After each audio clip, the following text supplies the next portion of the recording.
Crime branch unit 2 चे police हवालदार मनोहर शिंदे यांची जळगाव जिल्ह्यातील दरोडा उघडकीस आणून उल्लेखनीय कामगिरी केल्याबाबत मेहुणबारी पोलीस ठाणे तालुका चाळीसगाव जिल्हा जळगावकडील गुन्हे रजिस्टर नंबर 130 2024 भारतीय दंड विशारद कलम 395 397 प्रमाणे गुन्हा दाखल झाला होता।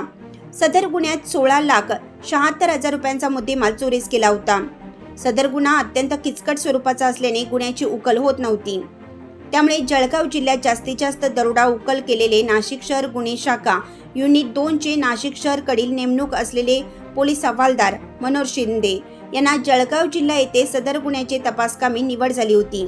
त्यांनी सदर ठिकाणी झालेल्या दरोडा ठिकाणी जाऊन गुन्ह्याची प्राथमिक माहिती घेऊन सदर गुन्हा झाल्याच्या पद्धतीने निरीक्षण करून अशा प्रकारचे गुन्हे करणाऱ्या आरोपींची माहिती घेऊन सदरचा गुन्हा करणारे मध्य प्रदेश येथील नांदिया, थौली, सातपुरा येथील परिसर येथील आरोपी असल्याचे निष्पन्न करून सदर ठिकाणी जळगावकडील पोलीस अधिकारी, अंमलदार स्टाफसह जाऊन डोंगर दऱ्या पार करून जीवाची पर्वा न करता अधिक परिश्रम घेऊन सदरची गुन्हा करणारे एकूण 4 आरोपी ताब्यात घेऊन त्यांची चौकशी करतात। त्यांनी गुन्हा केल्याची कबुली देऊन त्यांच्याकडून सदर गुन्ह्यातील एकूण 182 ग्रॅम सोने जप्त करून व गुन्ह्यात वापरलेले वाहन एकूण 16,50,000 रुपयांचा मुद्देमाल हस्तगत करण्यात आला।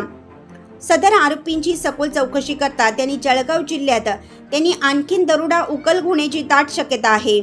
अशा या उल्लेखनीय कामगिरी केल्याबाबत माननीय पोलीस आयुक्त संदीप कर्णिक, माननीय पोलीस उपायुक्त गुन्हे प्रशांत बच्छाव, माननीय सहाय्यक पोलीस आयुक्त गुन्हे शाखा सीताराम कोल्हे, पोलीस निरीक्षक विद्यासागर श्रीमनवार, गुन्हे शाखा युनिट 2 नाशिक यांनी मोलाचं मार्गदर्शन करून त्यांचे अभिनंदन केले आहे।